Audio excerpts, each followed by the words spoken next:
So let me just close, and then we're just going to start opening up for questions. No. That's before we start the question side. Let me just close my initial remarks by talking about bringing this country together. You know, Bobby Kennedy gave one of his most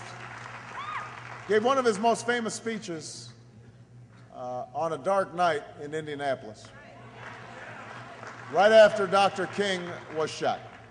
Some of you remember reading about this speech. Some of you were alive when this speech was given. He stood on top of a car. He was in a crowd mostly of African Americans, and he delivered the news that Dr. King had been shot and killed. And he said, at that moment of anguish, he said, we've got a choice. He said, we've got a choice in taking the rage and bitterness and disappointment and letting it fester and dividing us further so that we no longer see each other as Americans, but we see each other as separate and apart and at odds with each other. Or we could take a different path that says, you know, we have different stories, but we have common dreams and common hopes, and we can decide to walk down this road together and remake America once again. And, you know, I think about those words often, especially in the last several weeks, because this campaign started on the basis that we are one America. That you know, as I said in my speech at the convention in 2004, there's no black America or white America or Asian America or Latino America. There's the United States of America.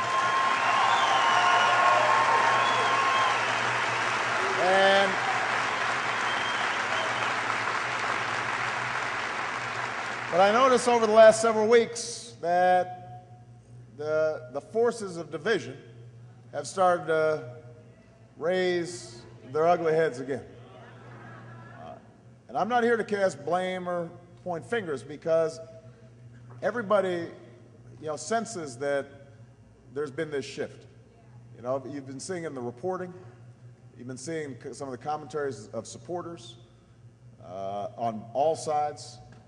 Most recently, you heard some statements from my former pastor that were incendiary and that I completely reject, although I knew him and know him as somebody in my church who talked to me about Jesus and family and friendships, but clearly had, but if all I knew was those statements that I saw on television, I would be shocked. It just, it reminds me that we've got a tragic history when it comes to race in this country. We've got a lot of pent-up anger and bitterness and misunderstanding. But what I continue to believe in is that this country wants to move beyond these kinds of divisions. That this country wants something different.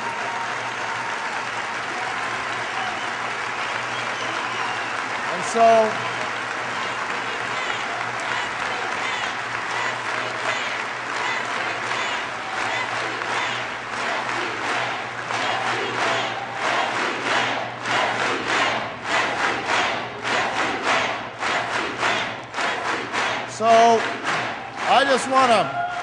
I just want to say to everybody here that as somebody who was born into a diverse family, as somebody who has little pieces of America all in me,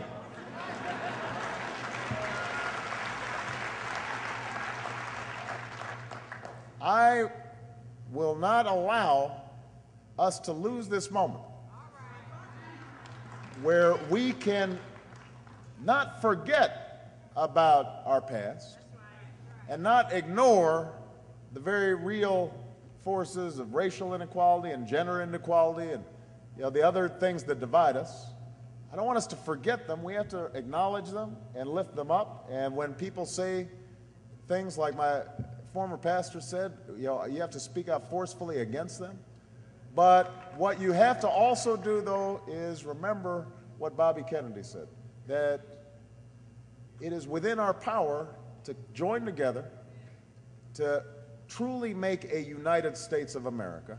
And that we have to do not just so that our children live in a more peaceful country and a more peaceful world, but that is also the only way that we're going to deliver on the big issues that we're facing in this country. We can't solve health care divided. We cannot create an economy that works for everybody divided. We can't fight terrorism divided.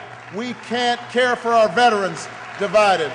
We have to come together. That's what this campaign's about. That's why you're here. That's why we're going to win this election. That's how we're going to change the country. All right?